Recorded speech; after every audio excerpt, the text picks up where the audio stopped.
नमस्कार, mission genius mind से संजीव मलिक। दोस्तों, इस वीडियो में मैं आपके साथ पास्ट लाइफ के कुछ इम्पोर्टेंट किस्सा मैं आपके साथ शेयर करूंगा, एक स्टोरी शेयर करूंगा, जिसको जानकर आपको एक बहुत अच्छी समझ आपकी विकसित होगी। और इसका आप कंक्लूजन मैं आपके बाद में आपको बताऊंगा। इससे पहले मैं आपको इस वीडियो के लास्ट तक जरूर देखें। आप इसको मेरा ये जरूर ये संदेश आपको जरूर अच्छा लगेगा। तो हमारे पास पीछे एक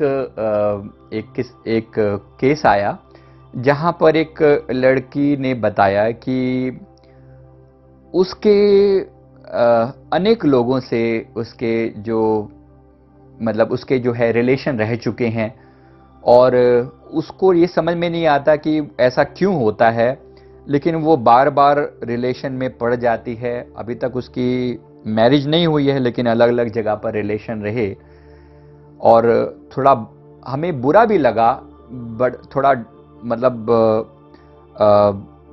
उस वे में बुरा लगा हर तरीके से कि एक लड़की को ये सारी पीड़ा इस तरीके से क्यों सहनी पड़ रही है, और कैसे उसका मन टिकता नहीं है किसी भी रिलेशन के ऊपर, वो टिकता नहीं है, और थोड़े दिनों में वो किसी और के साथ इन्वॉल्व हो जाती है, और फिर भी उसका मन जो है ना और आगे और आगे और आगे इस तरीके से जो है वो थोड़े ही दिन किसी के साथ निभाती है, और फिर आगे जो है वो उसको छोड़कर किसी दूसरे के साथ इन्वॉल्व हो जाती है। तो इसके पीछे हमने ये जानने की कोशिश की कि ये क्या कारण है, ऐसा क्यों हो रहा है। तो बहुत ही एक विचित्र सी स्टोरी हमारे सामने आई।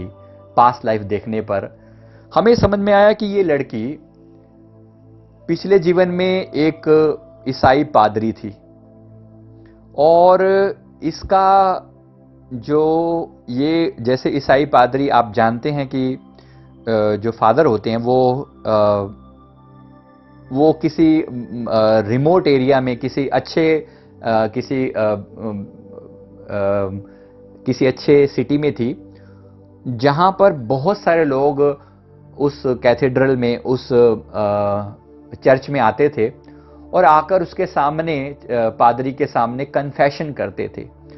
तो जब लोग कन्फेशन करते, अब जैसे कि उसको बार बार कन्फेशन में ऐसा सुनना पड़ता कि मैंने उस लड़की के साथ इल्लीगल रिलेशन बनाया। कभी कोई जेंट्स आकर ऐसा कन्फेशन कर रहा है, कभी कोई लेडीज आकर इस तरह से कन्फेशन कर रही है कि मेरा उससे इस तरीके से गलत संबंध बन गया। तो ये जो पादरी था, इसने अपने इमोशंस को दबाया हुआ था।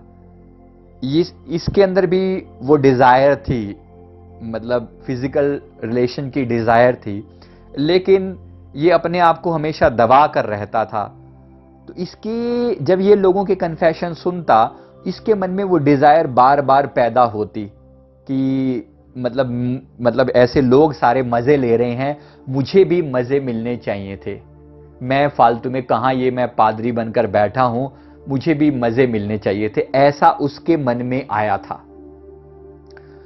तो कुदरत जो है हमारी छोटी से छोटी डिजायर को, जब आप कोई भी सोच रखते हैं, कोई भी विचार करते हैं, तो हमारी विचार शक्ति इतनी पावरफुल होती है कि वो संदेश ब्रह्मांड को लगातार जाता है। बी केयरफुल, अच्छे से इस बात का ख्याल रखें कि आपकी वो जो वाइब्रेशन जो आप भेजते हो, किसी भी चीज के प्रति जो आप डिजायर पैदा करते हो, वो डिजायर ही अगले जीवन की जो वासना है, वो जो डिजायर है, वो अगले जीवन में जो आपको मिलने वाला है उसकी वो कड़ी बन जाती है, उसके वो लिंक बन जाती है। यहां जो आपकी डिजायर थी अगले जीवन में, वो डिजायर आज नहीं तो कल, कल नहीं तो परसों, इस जीवन में ही नहीं तो अगले, अगले नहीं तो अगले में पूरी तो जरूर होगी। इसलिए अपने मन में विचार सोच समझ कर उठाना। सिर्फ इतना ही ये मैसेज देना था। इस लड़के की, इस पादरी की ये डिजायर पूरी हुई इस लड़की के रूप में जब इसने जन्म लिया। ये सेम लड़की है। इसके मन में डिजायर थी कि मुझे भी ये जो मजा लोग ले रहे हैं, ये मुझे भी लेना है। इस तरीके से उसे वैसा ही माहौल मिला, घर से दूर रहा करती थी, तो वैसे ही लोगों की संगत मिली जिन्होंने उसको बूस्ट अप किया, और वैसे ही फिर उसके जो है कई जगह पर उसके रिलेशन बनते चले गए। तो अंततः अब ये दुखी है, परेशान है, क्योंकि इसे डर सताता रहता है, कोई मतलब ऐसी कोई सेक्सुअल डिजीज ना हो जाए, या ऐसे लोगों पर ट्रस्ट नहीं होता, शरीर में तरह तरह की बीमारियां लग गई हैं, जैसे इसे डिप्रेशन है, इसे शुगर की बीमारी है, डायबिटीज है, इसे लिवर की कोई प्रॉब्लम है, इसका पेट हमेशा खराब रहता है, इसे कब्ज रहती है। तो ये अलग अलग बीमारियां क्योंकि अलग अलग तरीकों से लोगों के साथ इन्वॉल्व रही, तो अलग अलग बीमारियां पैदा हुई। मेरे कहने का मतलब क्या कि आपकी हर डिजायर को, आपकी हर मांग को कुदरत, नेचर बड़ी सीरियसली लेती है, क्योंकि हम भी क्रिएटर हैं। हम कोई भी विचार अगर दिमाग में पैदा कर रहे हैं ना, तो केयरफुल रहिएगा, आपकी छोटी से छोटी डिमांड भी सुनी जा रही है, और आज नहीं तो कल, और कल नहीं तो परसों पूरी होगी। और जब वो पूरी होगी तो किस रूप में पूरी होगी आप नहीं जान सकते। जब वो उस पादरी के रूप में थी तो उसने कभी सपने में भी नहीं सोचा होगा कि वो डिजायर इस तरीके से पूरी होगी। पर ये कितना खतरनाक काम होता है कि आप सोच सकते हैं। इसलिए केयरफुल रहने की जरूरत है, अपने दिमाग की, अपनी सोच पर हम कंट्रोल कर पाएं। अभी इसका सॉल्यूशन क्या, हमने उसको बताया है और अभी इस पर काम चल रहा है। बेसिकली जो जो जो जो इसका निवारण है वो ये है कि पहले अपनी डिमांड को समझा जाए और अपनी पुरानी गलतियों के लिए माफी मांगी जाए। तुम्हारी डिमांड पूरी की जा रही है, तुमने गलत चीज डाल दी थी दिमाग में, तो कुदरत ने वो पूरा किया है।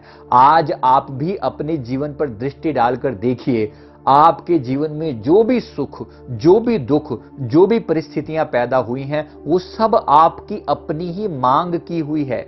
अलग अलग वे में, अलग अलग तरीकों से आपने कुछ मांगा था और वैसे ही आपको मिला है। अगर आपके पास बहुत दौलत है तो आपने बहुत दौलत मांगी है।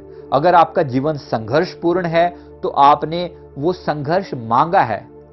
आपके जीवन में कॉन्फ्लिक्टिंग थॉट्स होते रहते हैं, कभी एक तरफ हम डिमांड रखते हैं, कभी दूसरी डिमांड रखते हैं।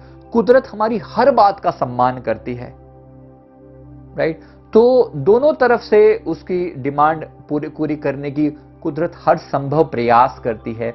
इसलिए थोड़ा केयरफुल रहिएगा, थोड़ा केयरफुल रहिएगा। मैंने दूसरा भी एक उदाहरण देखा है जहां पर एक स्त्री का हमने जब पास्ट लाइफ किया तो पता चला कि वो आज वो इतनी पतिव्रता है, मतलब अपने पति के अलावा किसी और के बारे में सोच पाना भी उसके लिए पॉसिबल नहीं है। और उसके पास लाइफ में जाकर हमने देखा तो पाया कि वो पिछले जीवन में एक प्रोस्टिट्यूट थी। उसके लिए वो इतना दर्दनाक था वो सब सहना, पर जब वो देख रही थी तो उसे बहुत बुरा लग रहा था। बट आज हमने जब इसको कोरिलेट किया तो हमें समझ में आया कि इसने वो जो दर्द सहा था कि कोई भी अपना नहीं है और सब केवल उसके मतलब शरीर को ही चाहते हैं। वो अब पहली बार अब उसको ऐसा मतलब उसने मांग रखी थी कि क्या कोई मेरी आत्मा को चाहने वाला भी मिलेगा क्या, उसने ये डिमांड रखी थी। तो इस जीवन में उसको जो जीवन साथी मिला है वो इतना अच्छा है, इतना स्ट्रांगली पॉजिटिव पर्सनैलिटी है, और वो इतने अधिक मतलब वो बहुत ही ऊंचाई पर, आध्यात्मिक लेवल की बहुत ऊंचाई पर है, और पैसे की भी कोई कमी नहीं है। मतलब संसार में भी अच्छे है और अध्यात्म में भी बहुत ऊंचाई है, और इतना अंडरस्टैंडिंग वाला पर्सन है कि ये सब जानने के बावजूद भी उस बंदे के चेहरे पर शिकन तक नहीं आया, और बहुत अच्छा इनका रिलेशन अभी भी कायम है। मेरे कहने का मतलब क्या था कि आपकी जो डिमांड है, कुदरत हर डिमांड को पूरा करती है। जब आपने वो दुखद परिस्थितियां देखी और आपने जो मांग रखी, तो वो सब पूरा किया जा रहा है। आज हमें कुछ भी अच्छा या बुरा अगर प्राप्त है तो वो हमारी मांग की पूर्ति की गई है। इसलिए कोई भी डिमांड मांगते हुए बड़ा ध्यानपूर्वक, बड़ा केयरफुल होने की जरूरत है, क्योंकि मांग रखना आसान है, लेकिन जब वो पूरी होती है तो किस रूप में पूरी होगी आप नहीं जानते। इसलिए मैं उम्मीद करता हूं इस वीडियो का मैसेज आपको बिल्कुल क्लियर कट समझ में आ जाएगा, और आप इस वीडियो को अपने जीवन में उतारने का, इस संदेश को अपने जीवन में उतारने का पूरा प्रयास करेंगे। मैं उम्मीद करता हूँ वीडियो को लाइक करेंगे आप, कमेंट करेंगे और हमारे चैनल को जरूर सब्सक्राइब करेंगे। Thank you very much. Thank you.